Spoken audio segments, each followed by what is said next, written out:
मित्रों नमस्कार, मैं हूं राकेश कुमार। आप देख रहे हैं मत अभिमत। मित्रों, प्रथम चरण के चुनाव की तिथि 6 तारीख है और आज संध्या 5 बजे प्रचार प्रसार समाप्त कर दिया गया। लेकिन इसी बीच जो मामला आया है उसने पूरे बिहार की राजनीति में हलचल मचा दी है, हड़कंप मचा दिया है। मामला क्या है ये समझिए। देखिए, अभी तक लालू प्रसाद और उनके परिवार पर लैंड फॉर जॉब का मामला चल रहा था, लेकिन अब यह मामला लौटकर घूमकर चला आया है मुख्यमंत्री नीतीश कुमार पर। जी हाँ, नीतीश कुमार जिनकी छवि पूरी तरह साफ सुथरी बताई जाती है, व्यक्तिगत रूप से ईमानदार बताया जाता है, लेकिन इसी बीच जो मामला आया है वो ये कि मुख्यमंत्री नीतीश कुमार मंत्री पद के लिए मकान लिए और उसके बाद उन्होंने मंत्री पद दिया।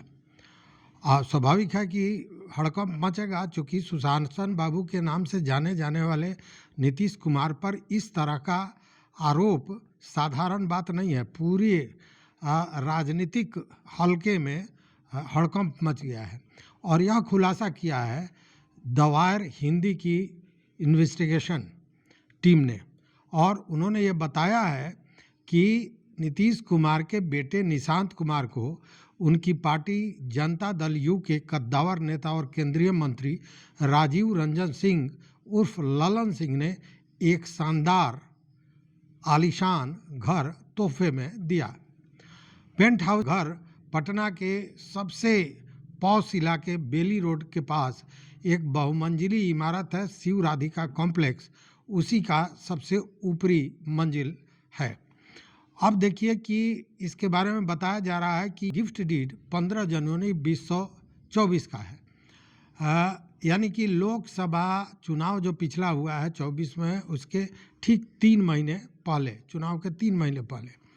और उन्होंने इतना बड़ा, इतना महंगा जो तोहफा पार्टी के सुप्रीमो के पुत्र को दिया। तो ये बताते हैं कि उनका कहना है कि हमने गिफ्ट दिया, लेकिन इतने बड़े राशि का इतना महंगा गिफ्ट, यह बात कुछ पच नहीं रही है। देखिए, राजीव रंजन सिंह उर्फ ललन सिंह लोकसभा सांसद थे उस समय मुंगेर से, और इससे पहले वे कई बार सांसद रह चुके हैं। लेकिन इस बार जब वे चुनाव जीते तो उन्हें नरेंद्र मोदी की सरकार में जदयू कोटे से मंत्री पद प्राप्त हुआ और इस तरह ललन सिंह पहली बार केंद्र में मंत्री बनाए गए। हालांकि इसके पहले राज्य में वो कई बार मंत्री रहे हैं, लेकिन कई बार सांसद होने के बाद भी पहली बार उनको इस बार मंत्री पद केंद्र में मिला। इस तोहफे के करीब 50 दिन बाद, यानी बिहार विधान परिषद चुनाव के ठीक पहले 4 मार्च 2024 को नीतीश कुमार ने अपने एफिडेविट में कुल संपत्ति 1,64,82,119 रुपये घोषित की थी। इसमें से 1.48 करोड़ अचल संपत्ति और 16.82 लाख, मतलब 16,82,000 चल संपत्ति के रूप में दर्ज है। एफिडेविट के अनुसार वित्तीय वर्ष 2022-23 में उनकी सालाना आय महज 4,92,810 रुपये रही। वायर बताता है कि इतनी कम संपत्ति और सालाना आय वाले मुख्यमंत्री के बेटे को इतना बड़ा तोहफा मिल गया, जो पटना के सबसे महंगे इलाके में स्थित आवास था, और यह फ्लैट नंबर 501 एक महिला बबीता सिंह से साल 2020 में खरीदा गया था।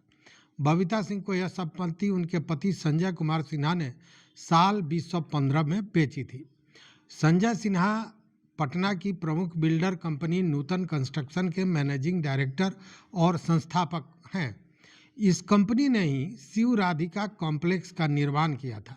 शिव राधिका कॉम्प्लेक्स शास्त्री नगर में स्थित है और फ्लैट नंबर 501, और यह इमारत 5वीं मंजिल पर है, जो 2160 वर्ग फुट में फैला है।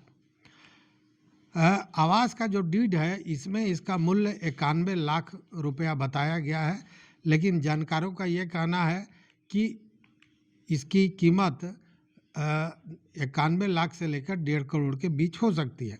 द वायर हिंदी के अनुसार यहाँ एक फ्लैट की कीमत 1,70,00,000 रुपए है, जो इस शिव राधिका कॉम्प्लेक्स का जो एक व्यक्ति है, केयर टेकर है, उसने ये बताया है।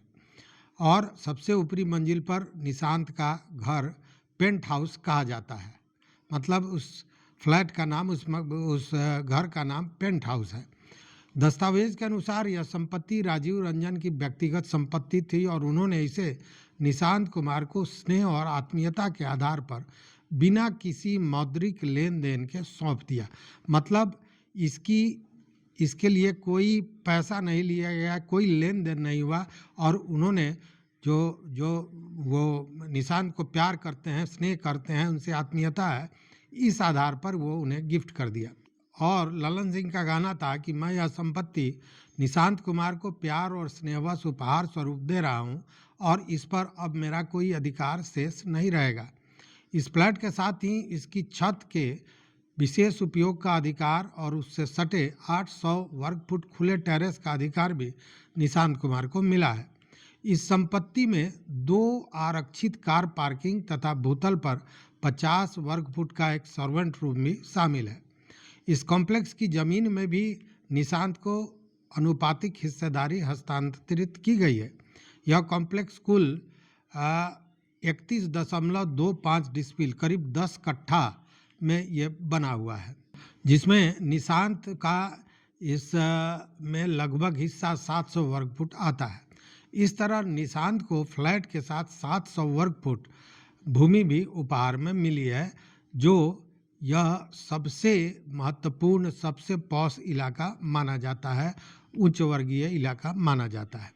ये इस कॉम्प्लेक्स और इस एरिया की हैसियत का अंदाज़ा इसी से लगाया जा सकता है कि यहाँ बिहार सरकार के कई प्रमुख अधिकारियों के घर हैं।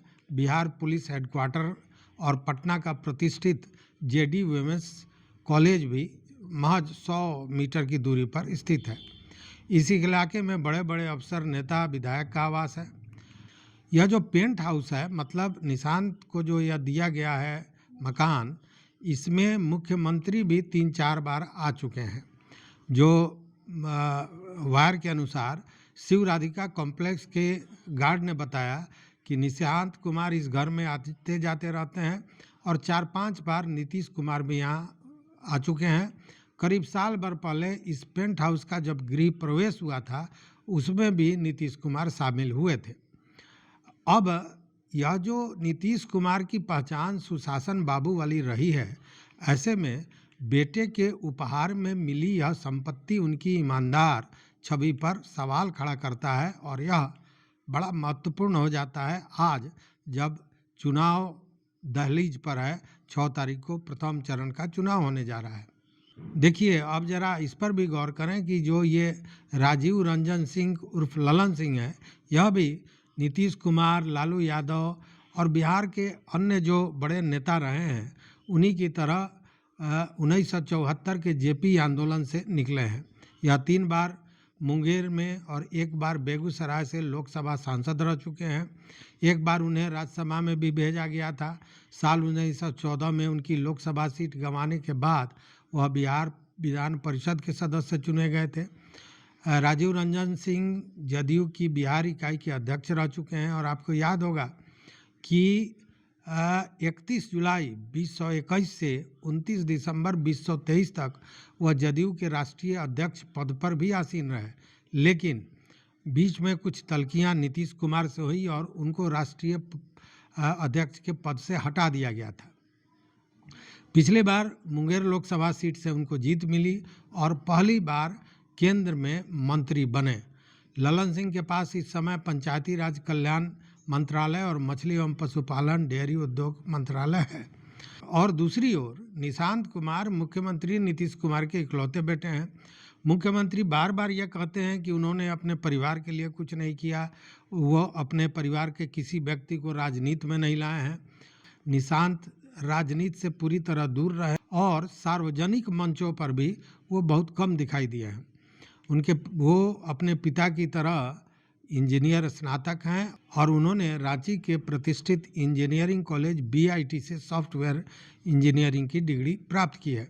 वे बहुत कम लोगों से मिलते हैं। लोग कहते हैं कि निशांत एकांत पसंद व्यक्ति हैं और कई मौक़ों पर यह नीतीश कुमार ने कहा है कि उनका बेटा राजनीति में सक्रिय नहीं होगा।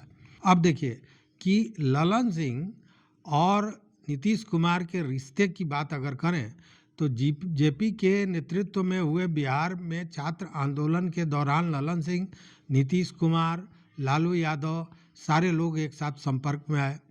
फिर नीतीश कुमार और ललन सिंह एक साथ चौधरी चरण सिंह के नेतृत्व वाली जो पार्टी थी लोक दल, उसमें शामिल हो गए। वहीं से वे एक साथ हुए। उसके बाद समता पार्टी का निर्माण हुआ जिसमें नीतीश और ललन सिंह एक साथ रहे। जनता दल के बिखराव के बाद समता पार्टी का गठन हुआ जिसमें फिर दोनों साथ थे। जदयू के स्थापना के दौरान भी ललन सिंह ने नीतीश कुमार का साथ दिया। वर्ष 2009 में ललन सिंह ने नीतीश कुमार से दूरी बना ली थी। उन पर उस साल पार्टी फंड के दुरुपयोग का आरोप लगा था। उस दरमियान उन्होंने कांग्रेस का प्रचार किया था लेकिन कांग्रेस में शामिल नहीं हुए थे। इसके बाद उनका एक बयान भी खूब चर्चा में रहा कि नीतीश कुमार के पेट में दांत हैं, सर्जरी करके सब बाहर निकाल देंगे। उन्होंने नीतीश कुमार पर तीखी टिप्पणी की थी लेकिन गिफ्ट डीड की माने तो उनकी आत्मीयता निशांत से बनी रही और निशांत भी उनका भरपूर सम्मान करते हैं। वर्ष 2012 में ललन सिंह नीतीश कुमार के साथ फिर आ गए और तब से अब तक साथ हैं। लेकिन यह जो खुलासा हुआ है, इस खुलासे ने निश्चित रूप से हड़कंप मचा दी है और नीतीश कुमार जो साफ सुथरे चरित्र के व्यक्ति माने जाते हैं, ईमानदार व्यक्ति माने जाते हैं, अब उन पर भी लालू यादव की तरह जैसे लैंड फॉर जॉब का मामला था उसी तरह हाउस फॉर मिनिस्ट्री का मामला यह शुरू हो गया है और इसको लेकर तमाम तरह की बातें चल रही हैं। यह सारा खुलासा द वायर हिंदी ने किया है और ये सारा मामला इसलिए उठ रहा है कि यह जो घर का ट्रांसफ़र डीड है वो लोकसभा चुनाव के 3 महीने पहले का है और जब वो सांसद बनते हैं ललन सिंह, उसके बाद पहली बार उनको मंत्री पद उस समय मिलता है और इसीलिए ये बातें बार बार उठ रही हैं। या द वायर ने जो ये खुलासा किया है उसके बाद यह चर्चा जोरों पर है। राजनीतिक गलियारों में यह एक हड़कंप मचा रहा है। अब इस खुलासे का क्या असर होता है नहीं होता है यह देखने वाली बात है, लेकिन यह भी बड़ा कहीं ना कहीं आश्चर्यजनक लगता है कि किसी से आत्मीयता होने पर कोई एक साथ लगभग 1 करोड़ का गिफ्ट कैसे दे सकता है।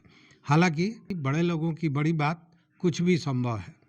तो देखते हैं आगे क्या होता है। आप भी देखते रहिए मत अभिमत। मित्रों, चैनल पर नए हो तो सब्सक्राइब कीजिए, लाइक कीजिए, दोस्तों के साथ शेयर कीजिए और अपना विचार जरूर दीजिए। बहुत बहुत धन्यवाद। कोटिशः आभार।